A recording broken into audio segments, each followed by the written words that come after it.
अन्नपूर्णा आजीचा सगळ्यांना नमस्कार. आजच्या घडीला प्रत्येकाकडे असंख्य प्रश्न असतात. कुणाचे केस गळतात, हातपाय कंबर दुखत असते, कुणाला अशक्तपणा, भूक लागत नाही, वजन वाढत नाही, तर कोणाचे वजन कमी होत नाही. तर या अशा सगळ्यावर रामबाण उपाय म्हणजे खास हिवाळ्यात केले जाणारे हलीम लाडू, डिंक लाडू, मेथी लाडू, खजूर ड्रायफ्रूट लाडू. अलीकडे तर 12ही महिने हे लाडू बनवले जातात. तर आज मी पण पाक न बनवता घरात उपलब्ध असणाऱ्या मोजक्या साहित्यातून अतिशय पौष्टिक आणि महिनाभर टिकणारे सुक्या मेव्याचे लाडू बनवणार आहे. तरी रेसिपी शेवटपर्यंत नक्की बघा. त्यासाठी मी इथे मोठी वाटी किसलेले खोबरे, एक मोठी वाटी भरून तूप, यातील तूप मी लाडू बनवताना जसे लागेल तसे घेणार आहे. एक मोठी वाटी भरून गूळ बारीक कापून घेतला आहे. हिवाळ्यात अतिशय पौष्टिक असणारे हलीम पाऊण वाटी, एक छोटी वाटी भरून मी गव्हाचे पीठ घेतले आहे. एक वाटी भरून डिंक, अर्धी वाटी भरून कच्चे शेंगदाणे, अर्धी वाटी भरून आळशी आणि एक वाटी भरून खारीक पावडर घेतली आहे. सुक्या मेव्यामध्ये एक छोटी वाटी अक्रोड, बदाम, काजू, पिस्ता, 2 चमचे भोपळ्याच्या बिया, 2 चमचे खसखस, 2 चमचे तीळ आणि प्रत्येकी 1 चमचा मेथी पावडर आणि सुंठ पावडर आणि अर्धा तुकडा जायफळ घेतले आहे. सर्वप्रथम मी खोबरे भाजून घेते. मी इथे खोबऱ्याच्या मागे असलेला काळा भाग काढून 2 मोठ्या खोबऱ्याच्या वाट्या किसून घेतल्या आहेत. बारीक गॅसवर खोबरं सोनेरी रंगावर भाजून घेऊ. खोबरं छान खरपूस भाजून घेतले की लाडू महिनाभर राहिले तरी नंतर खोबऱ्यामुळे लाडूला अजिबात वास येत नाही. इथे खोबरं छान सोनेरी झालं आहे. ते एका परातीमध्ये काढून घेऊ. खोबरं भाजलेली कढई पुसून आत्ता त्यात हलीम भाजून घेऊ. घरात नेहमी उपलब्ध असून हलीम कधीच खाल्ले जात नाही. थंडीच्या दिवसात हलमाची पेज पण केली जाते. हलमाचे सेवन केल्याने रक्तातील हिमोग्लोबिनचे प्रमाण वाढते. ॲनिमिया सारख्या तक्रारी दूर होतात. बारीक गॅसवर हलीम चांगले तडतड आवाज येईपर्यंत भाजून घेऊ. हलीम भाजून झाले की नंतर आता आळशी भाजून घेऊ. आळशीचा उपयोग कोलेस्टेरॉल, हृदयरोग, मधुमेह, थंडीत होणारा खोकला यावर तर अत्यंत गुणकारी आहे. म्हणून तर आळशीला सुपरफूड पण बोलले जाते. 1 मिनिटानंतर आळशीच्या बिया तडतडू लागल्या आणि आळशीचा रंग हलका बदलला की समजावे आळशी भाजून झाली आहे. आत्ता कढईमध्ये 2 चमचे तूप गरम झाले की घेतलेला 1 वाटी डिंक थोडा थोडा करून तळून घेऊ. डिंकाच्या सेवनाने शरीराला भरपूर ऊर्जा मिळते. तसेच रोगप्रतिकारशक्ती वाढविण्यास मदत मिळते. हातपाय कंबरदुखीवर तर डिंक अतिशय गुणकारी आहे. बारीक गॅसवर डिंक सतत हलवत चांगला लाल रंगावर तळून घेऊ.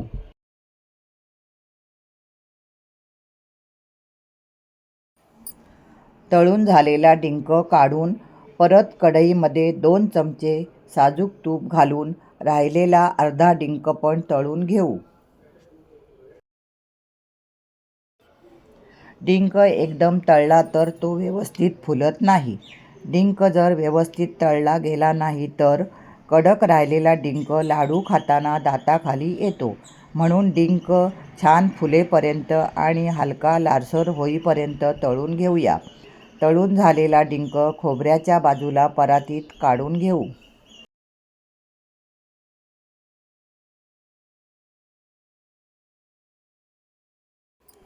परत एकदा कढईत 2 चमचे तूप गरम झाले की राहिलेला डिंक पण हलका लालसर रंगावर होईपर्यंत तळून घेऊ.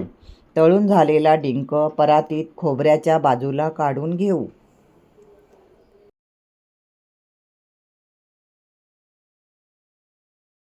डिंक तळलेल्या कढईत असलेल्या तुपात मी गव्हाचे पीठ भाजून घेते. बारीक गॅसवर सतत हलवत 1 मिनिटे गव्हाचे पीठ भाजून घेऊ.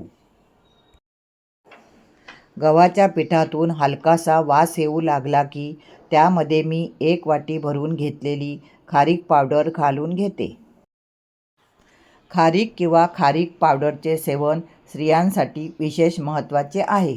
मासिक पाळी नियमित यावी यासाठी खारीक पावडर तुपासोबत किंवा दुधामध्ये खारीक पावडर उकळून त्या दुधाचे सेवन केले जाते. तसेच खारीक पावडर खाल्ल्यामुळे शरीरातील वाईट कोलेस्टेरॉल कमी करण्यास मदत होते. शरीरातील साखरेचे प्रमाण नियंत्रणात ठेवण्यासही मदत होते. खारीक पावडर नुसती भाजली की पटकन करपते, त्यापेक्षा ती पिठासोबत भाजली की एकसारखी भाजली जाते. पीठ भाजताना हलकासा गोड वास येऊ लागला की समजावे गव्हाचे पीठ पण भाजून झाले आहे. भाजलेले पीठ मी ताटात काढून घेते. आत्ता कढईमध्ये 2 चमचे तूप घालून त्यामध्ये घेतलेले कच्चे शेंगदाणे घालून अर्धा मिनिट परतून घेऊ. अर्ध्या मिनिटानंतर लगेच त्यामध्ये बदाम घालून घेऊ.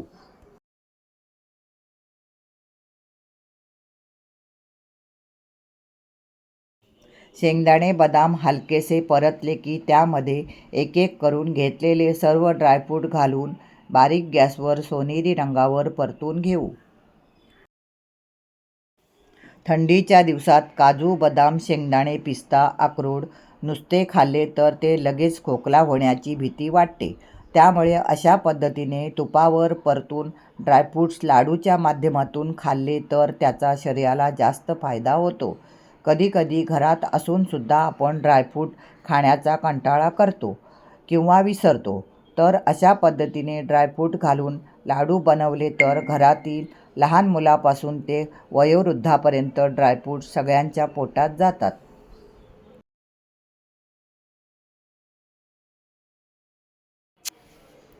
कढईत घातलेले सर्व ड्रायफ्रूट बारीक गॅसवर भाजायला ठेवून मी गार झालेले खोबरे हाताने चुरून बारीक करून घेते. खोबरे खरपूस भाजल्यामुळे लगेच बारीक होते. या खोबऱ्यातील 1 वाटी खोबरे मी काढून बाजूला ठेवले आहे.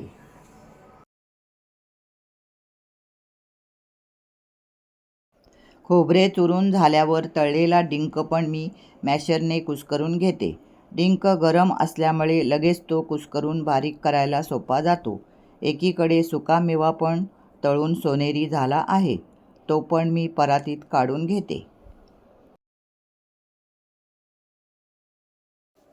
ड्रायफ्रूट तळून झाल्यावर लगेच त्याच कढईमध्ये मी भोपळ्याच्या बिया अर्धा मिनिट परतून लगेच त्यात खसखस आणि तीळ घालून 1 मिनिटे परतून गॅस बंद करून घेतला आहे. कढई गरम असल्यामुळे बिया, खसखस, तीळ भाजले जातील. आत्ता भाजलेले हालीम आणि आळशी मी एकत्र काढून ठेवली होती. ती गार झाली आहे. हलीम आणि आळशी मिक्सरमध्ये बारीक दळून घेऊया.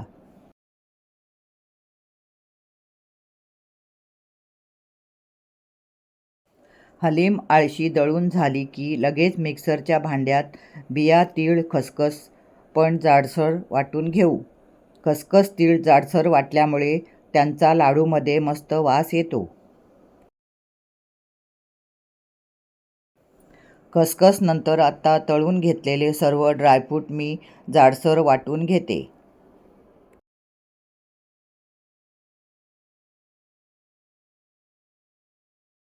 आत्ता वाटून बारीक झालेले सर्व साहित्य मिक्स करून घेऊया.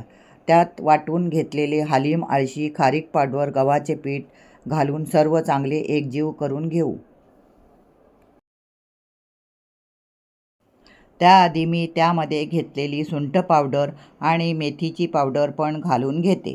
थंडीच्या दिवसात सुंठ मेथीचे सेवन आरोग्यासाठी खूप फायदेशीर असते. हे लाडू लहान मुलांना पण खाता यावे म्हणून मी मेथी आणि सुंठ याचा कमी वापर केला आहे.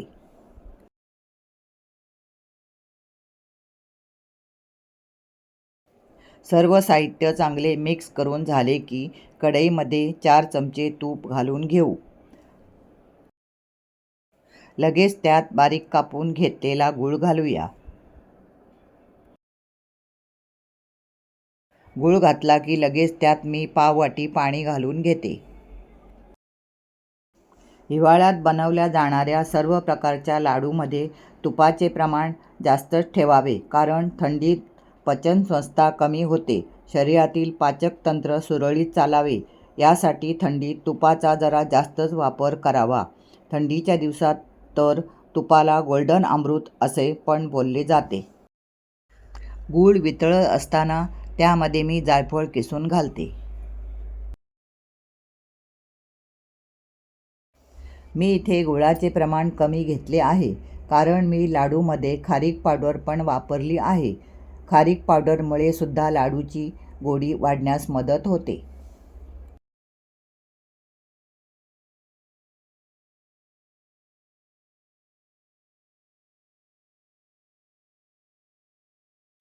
गुळाच्या पाकाला आता खळखळून उकळी यायला लागल्यावर अजून 2 सेकंदाने मी गॅस बंद करून त्यामध्ये पाव वाटी मनुका घालून घेते.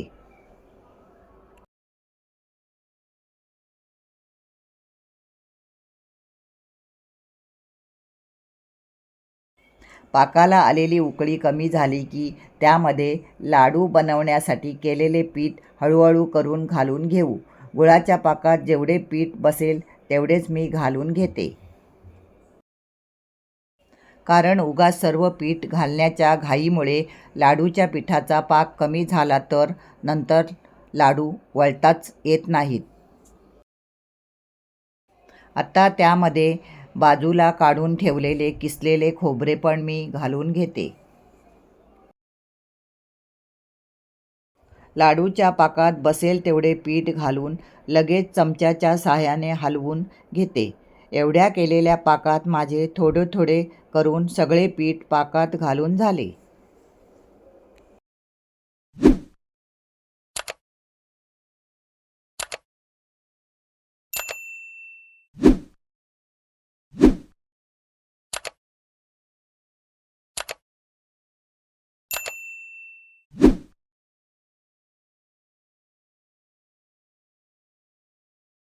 सगळे लाडूचे पीठ चांगले एकजीव झाले की त्यामध्ये अजून 2 चमचे साजूक तूप घालून घेते.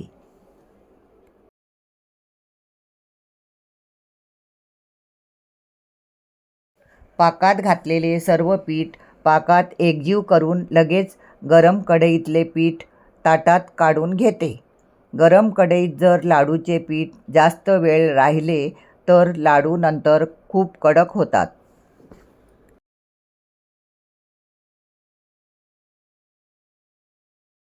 पाकात घातलेले लाडूचे पीठ हाताला सोसवेल एवढे गरम आहे. लगेच मी त्याचे भराभर मीडियम आकाराचे लाडू वळून घेते.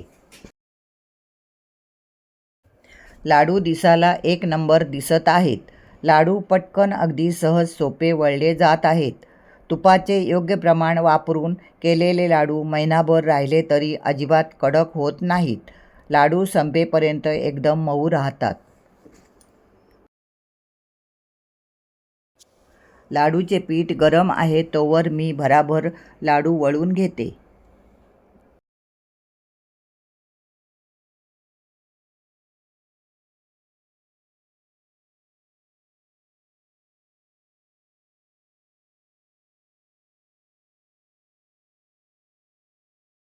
असे तुकतुकीत दिसणारे, बघितल्यावर लगेच खावेसे वाटणारे लाडू तुम्ही पण नक्की करून बघा. केलेल्या पाकाचे प्रमाण योग्य असल्याने शेवटपर्यंत लाडू छान वळले गेले.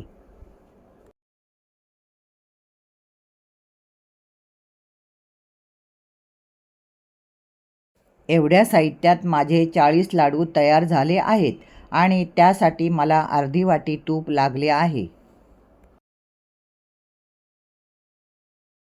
केलेला लाडूतील एक लाडू मी तोडून बघते. लाडू अलगद तुटला गेला.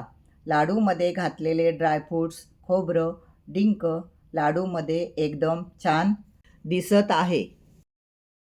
घरात उपलब्ध असणाऱ्या मोजक्या साहित्यातून बनवलेले हे पौष्टिक लाडू ऊर्जा वाढवणारे आणि आरोग्यासाठी अतिशय लाभदायक असतात. थंडीच्या दिवसात शरीराला उष्णता व ताकद देण्यासाठी या लाडूचा खूप उपयोग होतो. हिवाळा स्पेशल पौष्टिक लाडूची रेसिपी आवडली असेल तर व्हिडिओला लाईक, शेअर आणि कमेंट करा आणि तुमच्या सगळ्यांच्या आवडीच्या अन्नपूर्णा आजी चॅनलला सबस्क्राईब करा.